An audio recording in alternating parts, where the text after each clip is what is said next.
Temps de llibres. Presenta Antonio Lozano.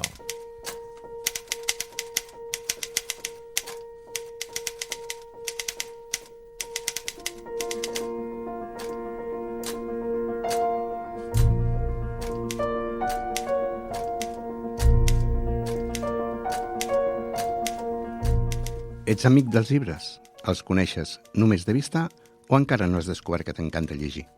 Sigui com sigui, passa, posa't còmode i dona'ns una oportunitat, perquè ara, al 91.3 de la FM i a ripolletradio.cat, comença Temps de llibres, el programa que fa que t'entrin ganes de llegir-te a sobre.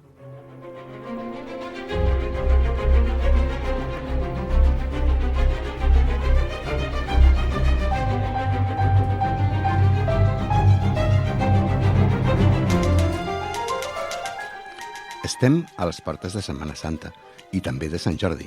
I això vol dir que hem d'anar triant lectures, ja sigui per regir a les vacances, per regalar-les o perquè ens les regalin. I una d'aquestes lectures ben bé podria ser La puta i la santa, la nova novel·la de l'escriptora valenciana Gemma Pasqual, que serà l'autora convidada al programa d'avui.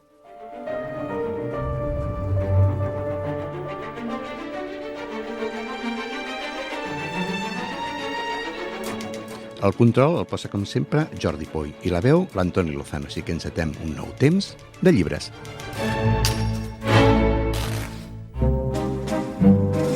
Temps de llibres. L'entrevista.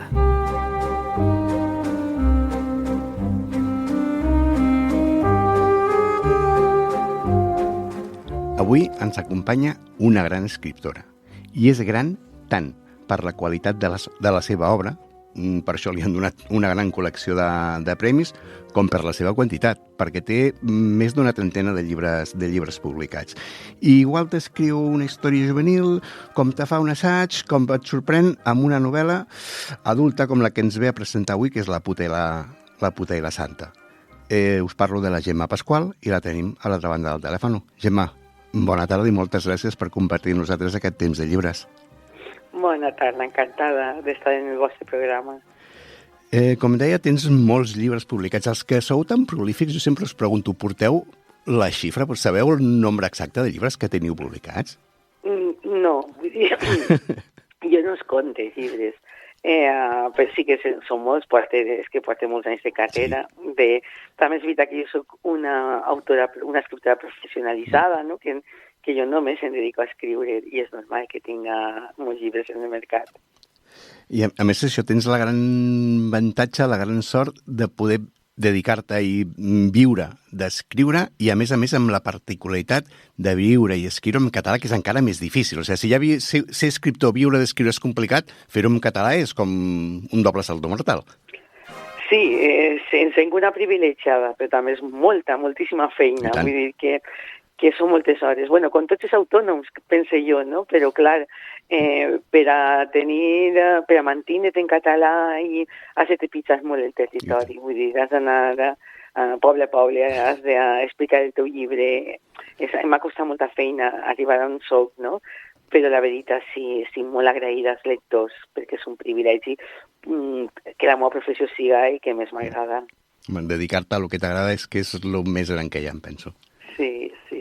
Com sempre, i els que sou followers del programa que diuen ara, és a dir, els que escolteu el programa sovint, us faig, 5 cèntims d'una petita biografia de la nostra convidada doncs, per poder conèixer-la una miqueta millor.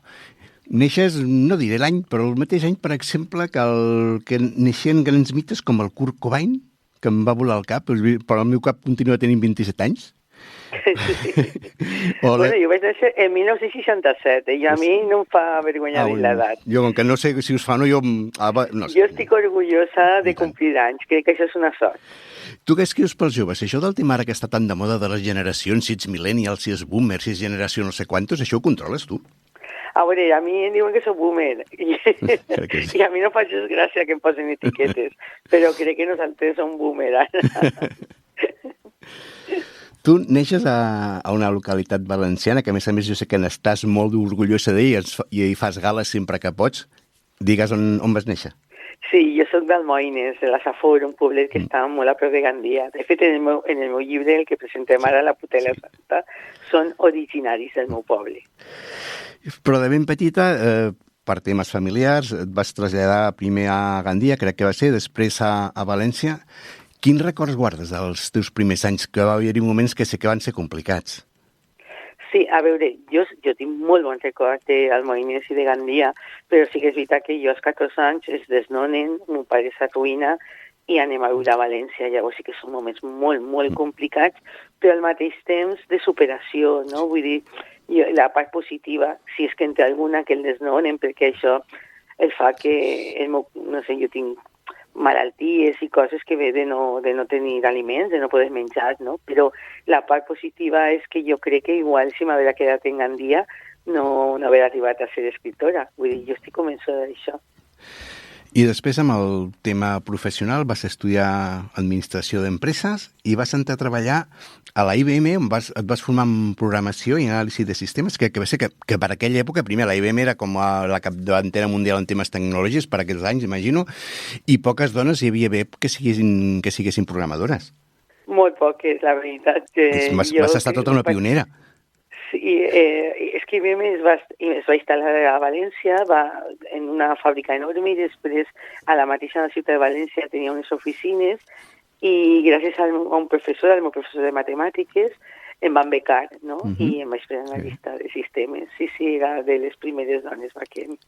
Bueno, n'hi havia ja moltes, però sí que és veritat que no... Jo tot el que tenia eren companys. Alguna dona, però poques. De fet, amb el món informàtic a dia d'avui encara és molt més masculí que femení. Sí. Bueno, jo crec que igual potser cada vegada menys, no? però es nota encara. El decalatge de gènere és molt més masculí encara. A mi m'agradava molt ser programadora. De fet, jo ara escric quasi com programava, no? Vull dir, també el ser programadora i el ser dona científica, perquè jo em considero de ciències, m'ha donat moltes eines per escriure. Curiós que sent de ciències acabis escrivint llibres, eh? Sí, però jo que sempre soc molt curiosa en aquestes coses. I ara vius a València? Tinc entès que estàs una miqueta a cavall entre Barcelona i València, potser? Jo visc a Museros, que és un poble que està molt a prop de València. I aquest és on visc. Però, clar, sempre estic viatjant. Ara, mira, aquesta setmana me'n vaig a Pal, de presentacions, i a molt de temps també, però jo visc a Museros, a València. I tu que viatges tant, si haguessis de triar un punt dels que on has anat o t'has establert una miqueta per quedar-te per sempre, triaries Almoines? Seria un altre lloc? Home, Almoines seria molt bo, però com que jo ara visc a Museros encara em queden 10 anys d'hipoteca, jo crec que... No, Museros és un bon lloc, on visc ara. Jo sí que és veritat que podia viure tant a Barcelona com, no sé, a Barcelona sobretot, però jo em quedo a València. Sí, jo em quedo a València. La terra tira, no? Moltíssim.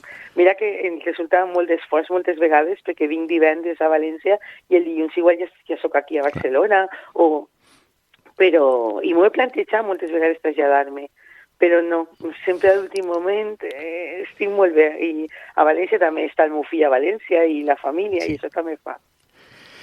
Explica'ns una miqueta com arribes al tema de l'escriptura. Doncs, quan va néixer el meu fill, que ara té 29 anys, em vaig inventar una història, que va esdevenir una novel·la juvenil i que me la van publicar. Que no passa mai, això, no?, que te publiquen una novel·la tan ràpid. I més si va ser la primera, no? Sí, però vaig pensar, soc escriptora, perquè m'han publicat una novel·la, llavors em vaig fer una altra, juvenil, que va ser Marina, que és el meu longseller, i que, bueno, perquè les editem cada any, no? I llavors els bibliotecaris valencians em van donar el premi a la millor novel·la aquell any. I vaig dir, doncs ara em faig una altra. I em van donar el premi.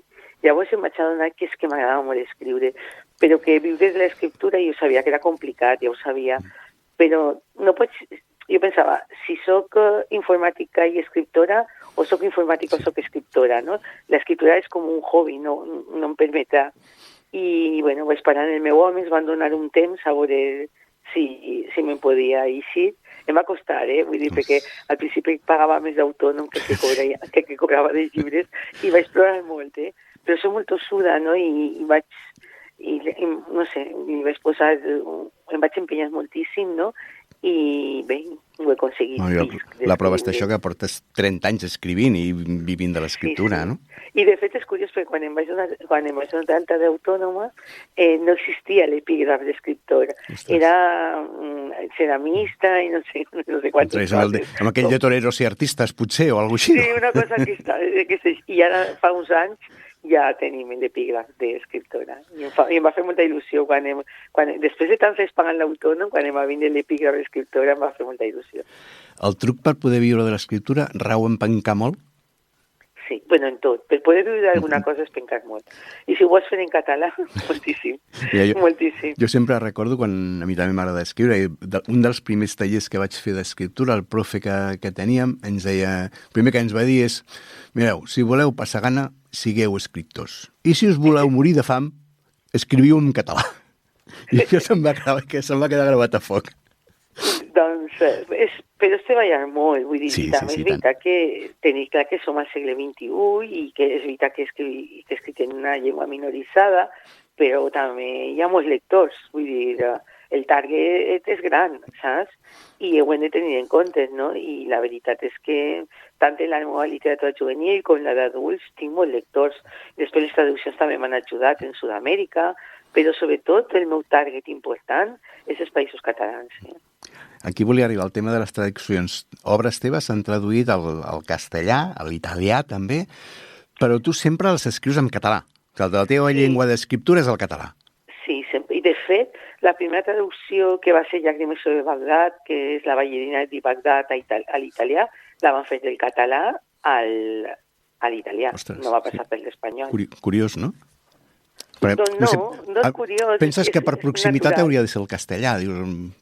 No sé, Bueno, la meva manera de treballar és diferent, vull dir, depèn de cada un el més mental, saps? I de vegades, a veure, que som nosaltres també els que no ens hem de posar les barreres. No, i tant. I com és la Gemma Pasqual quan escriu? Necessites silenci, te'n vas a una cafeteria, escoltes música, prens un cafè, fumes, te drogues, jo què sé, com tu manegues a l'hora d'escriure? No, el cafè sí que és la meva droga, no fume ni res, però... Doncs ja en són dos.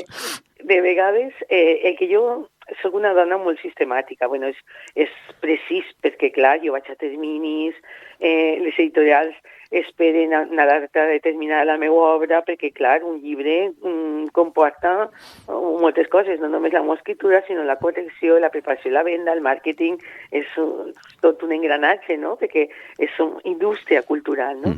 Llavors jo, on escric la majoria de les vegades que les meves novel·les és en els hotels, perquè com bé ja hem dit abans, em passe la vida viatjant, llavors a la nit és quan escric, no? Llavors el silenci, doncs sí, és necessari quan escrius. Jo recordo quan el meu xiquet era xicoteca, això era quasi impossible i patia molt, no? Però crec que les dones en això de multitaskes, el silenci absolut tampoc ja és necessari perquè ja m'he aviat a escriure en una mica de soroll, però sí, jo crec que per escriure és que si no se te'n van els pensaments, tot i que jo tinc molta tècnica, que m'ho prepare tot, perquè jo no començo a escriure un llibre si no el tinc tot ja treballat al cap, el títol, el final. Ets de mapa totalment, no?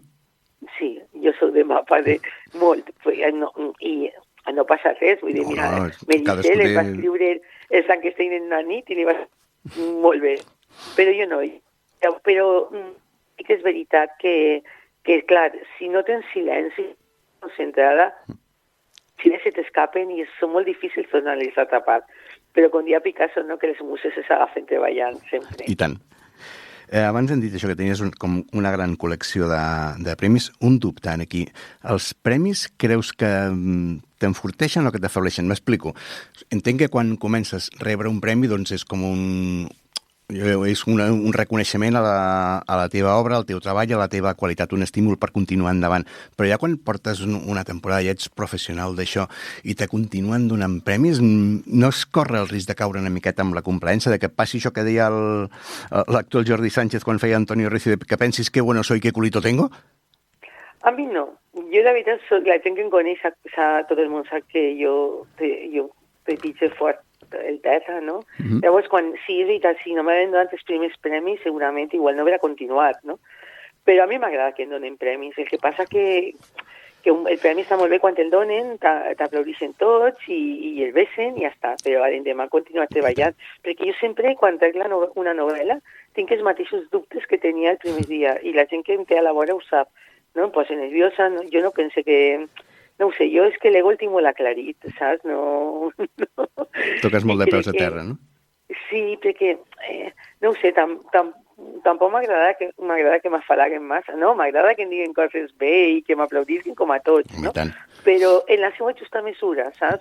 No mos podem pensar que això té una part de complaença i real, però també té una part del moment, no? Sí. Llavors, jo sóc una dona que m'agraden molt les reptes, no? I canvie de coses, i estudi coses.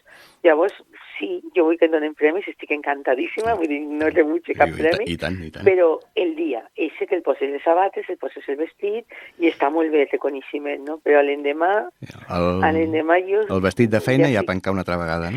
Sí, jo ja estic a l'obra, jo ja estic a peu d'obra l'endemà, sí. Els nostres oients ja ho saben, jo sempre hi ha una pregunta, me la porto cap al meu terreny, el tema de l'accessibilitat als llibres. No sé si ho saps, però a la biblioteca de la ONCE tenim diversos llibres teus. Sí, ho sé, perquè m'ho han dit diverses vegades. Sí. Doncs en tenim diversos, el de la Puta de la Santa encara no, espero que hi sigui aviat, però sí que l'he trobat amb alguna plataforma, juraria.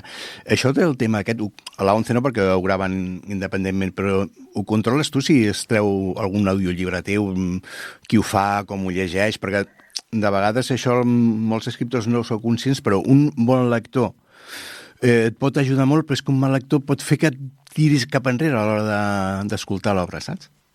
Doncs jo això, si sóc sincera, no ho controlo gens, perquè de fet els autors només controlem l'obra. De fet, ara perquè m'implique una mica més, o em deixen implicar-me, no? Perquè en realitat nosaltres quan acabem l'edició ja es posa en marxa la maquinària de l'editorial, no? I aquí no arribem nosaltres, no? Però si s'ha de reivindicar això, jo m'afegisc a la reivindicació de tot el que es necessita, no? Per a que els llibres tinguin tota l'accessibilitat possible perquè al final qui ha de llegir això jo crec que són actors o gent de doblatge o gent que tinga bona veu, no qualsevol persona, perquè clar, no sé, així ha de tenir una qualitat i una professionalitat, i l'accessibilitat als llibres també. Jo t'ho dic com a usuari, nosaltres de vegades, jo he parlat amb companys, hi ha llibres que no els llegeixes per el lector que és, perquè no acabes de connectar amb ell per lo que sigui, no dic que siguin dolents ni molt menys, però que hi ha un punt que no acabes de connectar amb ell i jo de vegades he dit, m'he estimat, però la gran sort que tenim ara les persones cegues és que les tecnologies t'ajuden molt i un llibre en paper el puc fer amb el mòbil i que el mòbil me'l llegeix i moltes vegades m'he estimat més llegir-me un llibre amb veu sintètica d'aquestes antinaturals que són artificials completament a escoltar algun lector que dir que no t'acaba d'arribar, saps? Clar, és que és una dificultat, sí, jo ho entenc. Doncs, Antoni, això ho hem de mirar. Això s'ha de mirar, perquè igual hauria, ara, la tecnologia que hi ha ara i que la intel·ligència artificial ens servirà per a moltes coses també, el que tu pugues canviar de veu. Això estaria molt bé, de dir, doncs ara vull que una veu femenina, o ara una masculina, o ara una altra que aquesta no m'agrada. Tot això s'hauria de treballar. Hi ha veus artificials que cada dia són més bones, La veritat és que aquí el tema, moltes vegades potser no s'han pensat en això, però com al final la utilitat és la mateixa, hi ha veus cada dia que passa que tenen més qualitat, tenen intonació, hi ha veus que et costa molt distingir. Si l'escoltes només una frase, ets incapaç. Després ja quan portes una estona, el tema d'entonacions i tot això varia una miqueta, però, ostres, es fa agradable de llegir. No és la veu aquella robòtica metàl·lica de fa uns anys, saps? Clar, és ideal que sigui una persona i que vingui això és el millor de tot.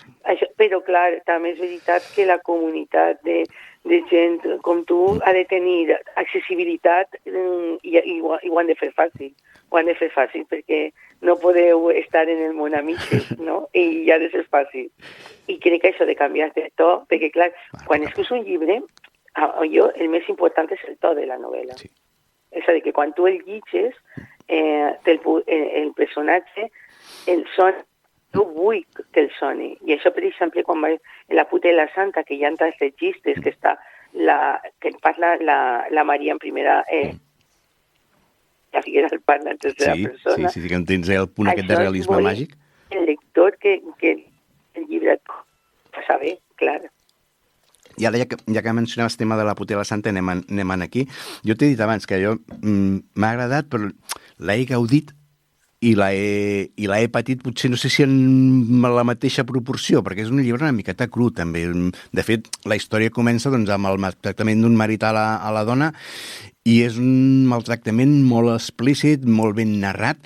Fins i tot, clar, jo m'hi he preguntat, per explicar això d'aquesta manera tan real, espero que no sigui per experiència pròpia, però t'has documentat parlant amb alguna víctima de violència de gènere, alguna dona maltractada? No, és ofici. És ofici. No he parlat amb una dona maltractada, perquè aquesta novel·la sí que investiga molt, però sobretot la part històrica. El que passa que sí que he volgut en aquesta novel·la que tot fora de veritat, que el sexe és sexe, que les hòsties són hòsties, que els llibres són llibres, que el menjar és menjar, no? Que el lector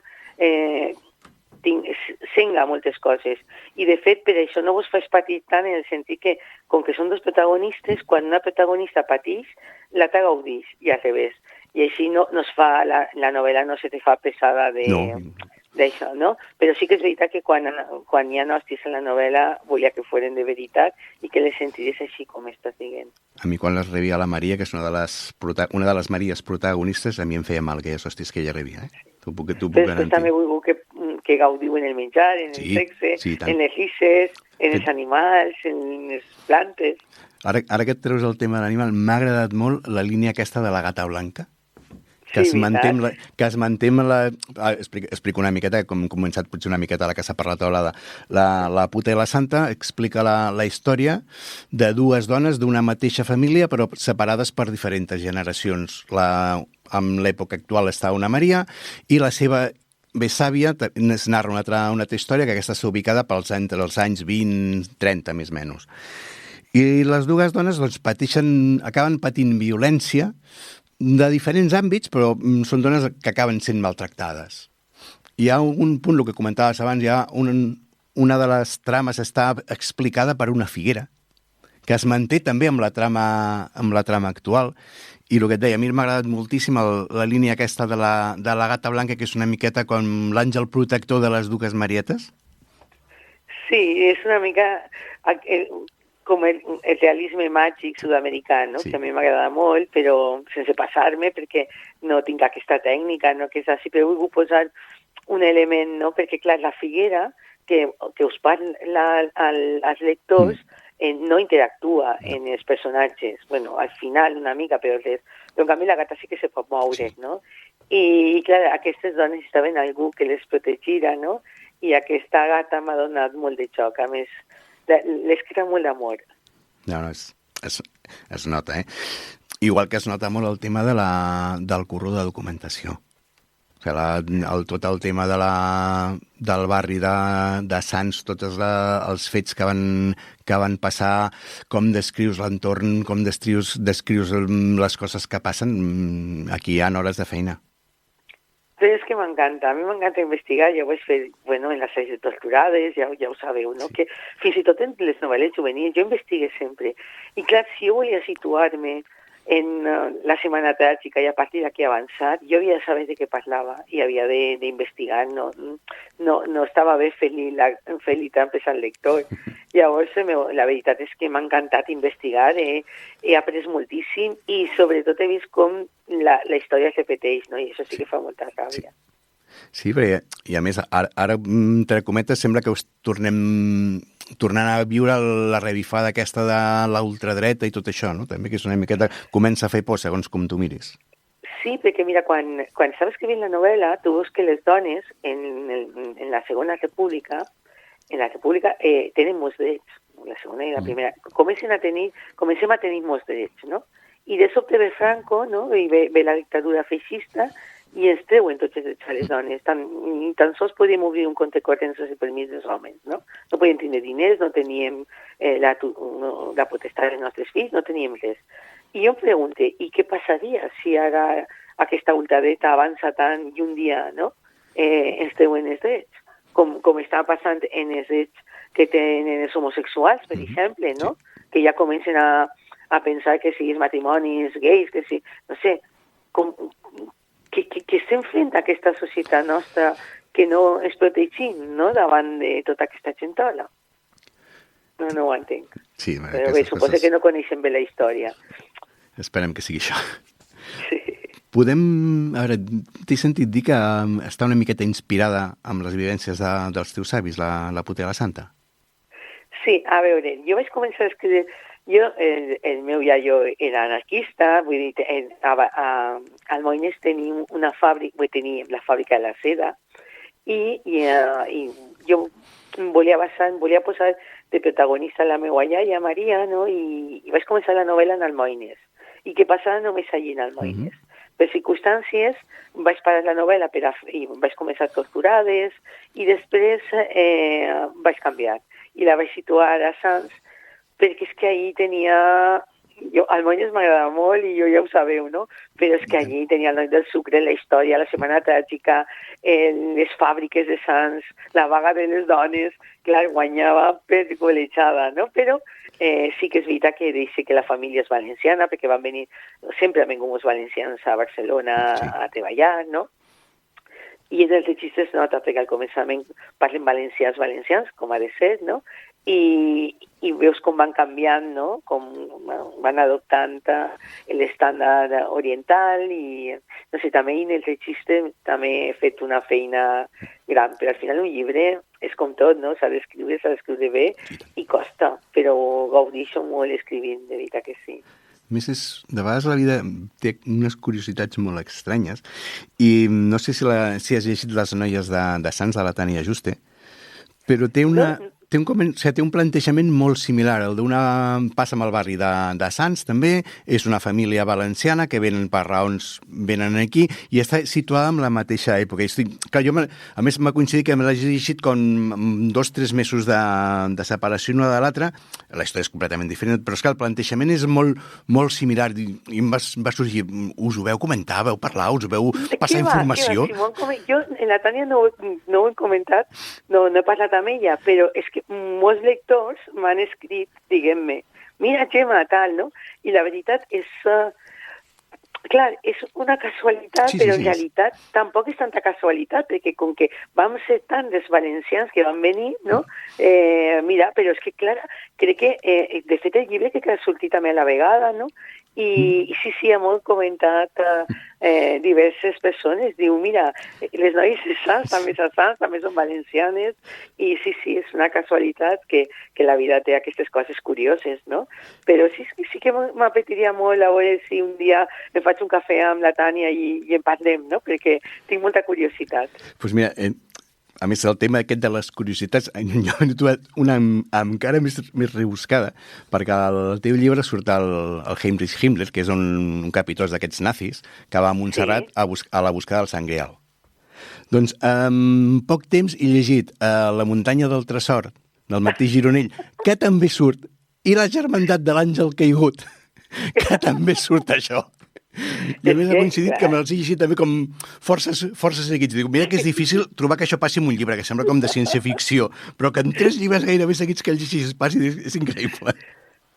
No sé si... És que, també és veritat que com el meu llibre va des de la Setmana Tràgica quasi fins avui, doncs sí que és veritat que se repeteixen no sé què trobaràs algunes coses, però és que clar, el tema de Montserrat em va venir molt bé, bueno, no destriparé la novel·la, no, però és que em venia molt bé per a, bueno, anava a fer un spoiler, encara com que m'ha aturat. No, però sí que és veritat que fets històrics és normal que es repeteixin perquè van passar i si la història està ambientada en aquella època, doncs això ha de sortir sí o sí. Però fets aquests així curiosos com aquest, que et criden més l'atenció, no? I se't queden al cap. Una pregunta, per què La puta i la santa? Doncs té diverses raons, no? La primera és perquè les dones sempre s'han dit, les dones alliberades sempre han estat putes, no? I les que han estat sumises en casa, no? Són les santes, no? I les dones no són ni putes ni santes. Però en el llibre té un sentit, perquè és que el maltractador actual, no? Li diu puta a la seva dona sovint, no? i en la història del passat un maltratador feixista li diuen santa a la dona. Sí. Bueno, de fet, comences, no sé si és de la primera paraula, però de les primeres és el puta. Clar, sí, i també són de les últimes.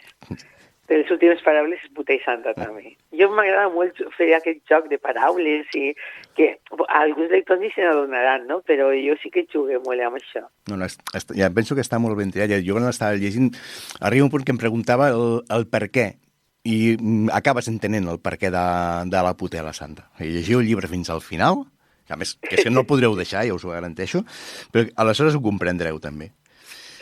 I ens estem menjant el temps, però abans d'acabar, un parell de cosetes. Jo sé que tu ja estàs promocionant una novel·la i estàs pencant amb una altra o en dues. El següent projecte per quan seria?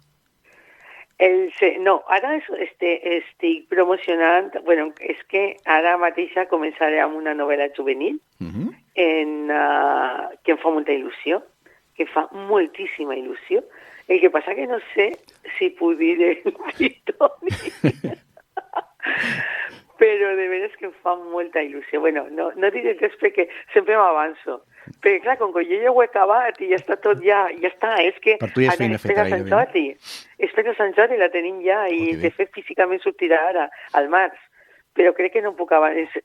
Ho sent molt, no? No, escolta'm. Però crec que és... Ni molt menys, només una miqueta això. Saber per quan. Però sí, una novel·la que em fa moltíssima il·lusió, que és una sèrie. En això estic i en... Això ja està acabat, perquè clar, quan surt ja la tinc, no? Llavors estic en un assaig, però estic investigant. Tampoc us puc donar... És que no, des que som famosa no puc donar però estic investigant un assaig, que això també és costós, ja sabeu, i estic també en la novel·la d'adults. Perquè és que són coses diferents. Quan tu ja has acabat una novel·la, pots estar escrivint-ne una altra, perquè jo no puc escriure dues novel·les a la vegada, em tornaria loca, i puc estar investigant una altra cosa. Crec que no t'he dit res, no? No, ja està. Jo només vull... Això dic una miqueta... Ja ens has dit... Pel març ja en tindríem una. Amb això en tenim prou. Sí, al març tindríem una juvenil que és superxula. Ja sé que queda estrany que ho diga jo, però jo crec que també em feia falta, no? Perquè he patit en la puta i la santa, he patit en Torturades, sabeu que... I aquesta novel·leta és molt xula. És una sèrie a partir de... Pues això, de 12, 14, d'aquestes fresquetes que faig jo, que també tenen molta trama i tenen humor i tenen tot, no? I jo crec que, bueno, pels més joves i, bueno, i pels que no sou tan joves, si us agrada llegir novel·la juvenil, jo em comprometo a explicar-te-ho, no? A partir de març ja us ho explique. Mira, nosaltres per acabar les converses sempre fem el que diem el pim-pam-test, que res, són una bateria de preguntes ràpides, de respostes curtes, que no cal justificar si no vols, si ja les vols justificar per descomptat que pots, vale? Vinga, comencem. Un llibre de la teva infantesa. En tinc dos, que és Donetes i Un capità de 15 anys. Oh, que xulo. Un llibre que t'hagi marcat. Incerta glòria. Quin és el teu autor favorit? És que en tinc tants, però jo crec que la Rodoreda. Jo soc molt de la Rodoreda, de la Mercè Rodoreda. I quin gènere t'agrada més llegir? Ahir no vaig a temporades. A l'estiu m'agrada un novel·lón gran, després també soc molt d'assaig, de poesia. Aquí sí que no em quedé, la novel·la negra també m'agrada. Com soc molt lectora vaig canviant. Quants llibres tens ara mateix a la tauleta de nit? És que tinc a la tauleta de nit i aquí la tauleta aquestes tauletes baixetes que hi ha que tinc en el menjador, pues també tinc que estava mirant una pila també ja, no? Perquè tinc els llibres que em compren, els que em regalen, els que m'envien les editorials. Però jo m'he llegit tots, Jo estic aquí, vaig un darrere un altre. Mira, ara estic llegint Atreviste a fer les coses de la teva manera, de Yolanda Bataller. Ah, que bé. Aquest no m'he llegit encara. És que el tinc aquí, entre les mans. Si un llibre no t'agrada, l'acabes o el deixes? Sempre l'acabe. No puc deixar, perquè pense, l'escriptor, l'escriptora, igual, no sé, pense, igual hi ha una part perquè a voltes comencen més lents o alguna cosa, no? I sempre li dona una oportunitat, sempre li ha donada. I després potser l'acaba i no m'agrada, però sí que li dona totes les oportunitats. Suposo que és perquè soc escriptora. Bueno, hi ha escriptors que no ho fan, Això de vegades també va amb la persona, imagino. No, sí, a veure cada un, no? Però jo sí, jo me l'acabo, jo com una medicina fins al final. Si has vist la pel·li, llegeixes el llibre? Sí, i a més enganyes, perquè, clar, jo soc de llegir i de llegir, no? Com deia Fuster, la millor manera de llegir és de llegir, molt, no? Si m'agrada una novel·la, normalment me la llegeixo 2 vegades, no? Si m'agrada molt, llavors estresso, molt exagerada. I en les pel·lícules també, perquè dic, segur que el llibre està millor. I al revés, si has llegit el llibre, et mires la pel·li? Sí, també la miro, però ahir ja sempre tinc més problemes, perquè penso, no. Bueno, a de vegades sí, no? Però n'hi ha molta diferència entre un llibre, com t'imagines tu les coses en el llibre, a com surt en la pel·lícula, no? I normalment sempre ens acaben de sabent, no? No sé, mira, jo ara la sèrie està... A mi, mira, era La Rodolera, però Gabriel García Márquez també m'agrada moltíssim. I la sèrie està 100 años de soledad. No, la vaig començar i no l'he seguida, no? No, però suposo que com el llibre m'agrada tant, saps? Jo no m'he atrevit a mirar-la per lo mateix, perquè amb el record, amb la imatge que tinc del llibre, em tinc prou al cap. Clar, és que són llibres... Però que no estic criticant la sèrie, de veres. No, ja dic, jo dic, no l'he vist tampoc, o sigui, potser és boníssima, però no m'atreveixo. Però m'ha costat, saps? No sé per què, no me costa, no? Però, clar, depèn, no sé. Per exemple, El nom de la rosa, sí que em va agradar la pel·lícula i la novel·la. Sí. Per parlar del teu llibre, un club de lectura o una presentació millor?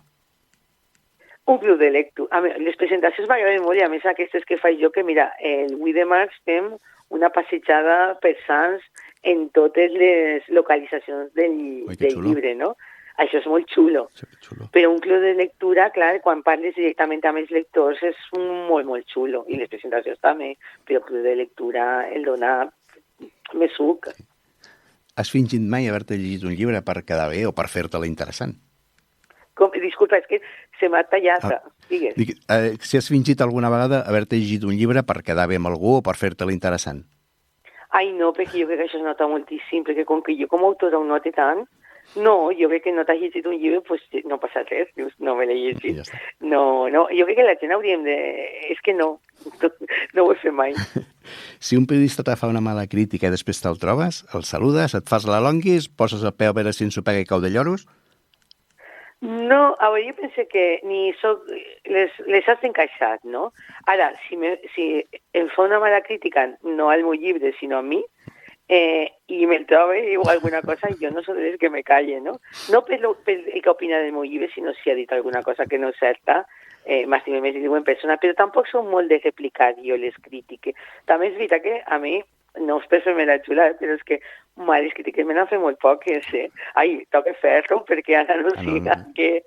Però no ho sé, jo crec que es pot parlar tot, no? Però has de saber encaixar les crítiques, ho has de saber encaixar, perquè estem exposats i això és el que falta, és una novel·la al carrer, no? Però la veritat és que no m'encara mai en cap crític ni res, tampoc he tingut crítiques per encarar-me, no? Però sí, jo he vist algunes crítiques d'alguns companys que crec que no passa res en què li digués al crític alguna cosa. No ho sé. Jo és que no he estat en el cas, sí. Que duri. Si només poguessis salvar un llibre de la teva biblioteca, quin triaries? Ai, per favor, jo me tornava loca, Ara, mare meva, m'has posat, però... Ai, no sé, pues pot ser l'exemplar d'Incerta Glòria, que és el que em van regalar quan jo era molt joveneta i li tinc molt d'estima. Potser l'agafaria, me n'aniria corrent. Tens mal rotllo amb algun company de feina, amb un escriptor més? No cal dir noms, Mal rotllo? Sí. No, a veure, és que escriptors n'hi ha molts, val? I sí que és veritat que n'hi ha escriptors que... Però en llengua catalana no, però sí que n'hi ha alguns espanyols que dic, ostres, que no m'assentaria en la seva taula, ja dic jo que no. Sobretot quan comencen a opinar sobre els catalans i sobre tot això, ahí no ho duc jo bé, no? No, aquesta manera, no?, de que hi ha escriptors que perquè la seva llengua és dominant i també se creuen dominants, no, això no. Aquests no em cauen molt bé, no? Si haguessis de triar un escriptor o escriptora per fer un llibre a 4 mans de l'època que sigui, a qui t'agradaria triar? De l'època que sigui? Sí. Home, jo m'agradaria fer un llibre en Joan Fuster, m'encantaria, però clar, això ja és complicat, però sí que m'hauria agradat. Per imaginar. A més, jo crec que la gent... Joan Fuster era una persona molt culta, però també tenia, no sé, sí, i a més és que ahir vaig estar en un sopar i estàvem parlant d'ell i ara mateix ho tinc molt al cap, m'agradaria molt. És aquesta la pitjor entrevista que t'han fet mai? No, me n'han fet de pitjors, no pateixis. És que van... I a banda d'ara, has mentit alguna vegada en una entrevista per quedar bé? Com? Has mentit alguna vegada en alguna entrevista per quedar bé? No, però a veure, mentir no és callat, perquè jo no he mentit, però m'he callat, sí.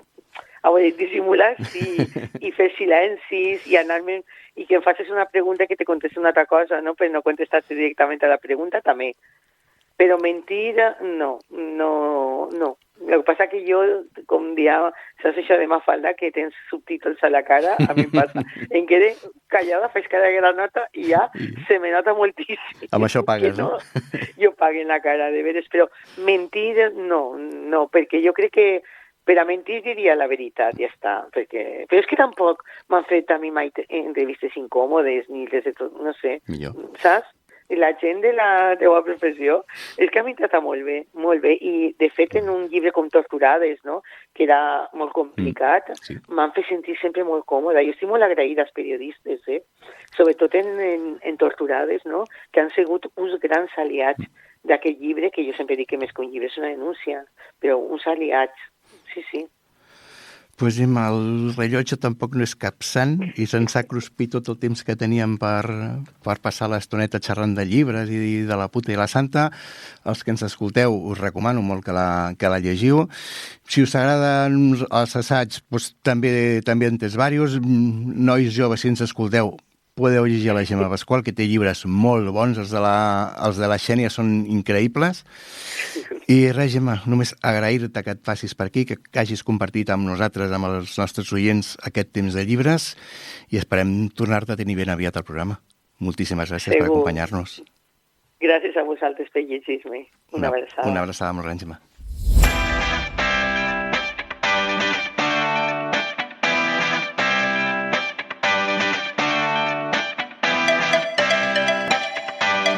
Doncs ja estaria. El programa d'avui no dona per més. Però, si t'agraden els llibres, no pateixis, perquè d'aquí a no res toca Festa Grossa. La nostra festa, el dia dels amics dels llibres. Sant Jordi.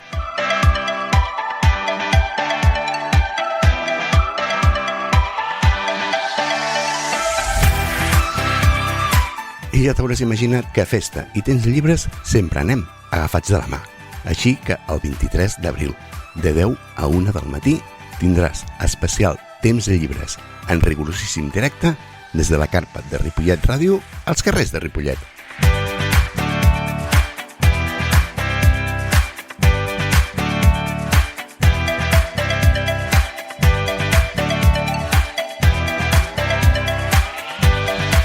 Estigues atent a les nostres xarxes socials per estar al cas de totes les novetats. A X som @tempsdellibres, a Facebook també som @tempsdellibres i a Instagram som @temps_de_llibres. I recorda que per Sant Jordi també estrenarem nova web.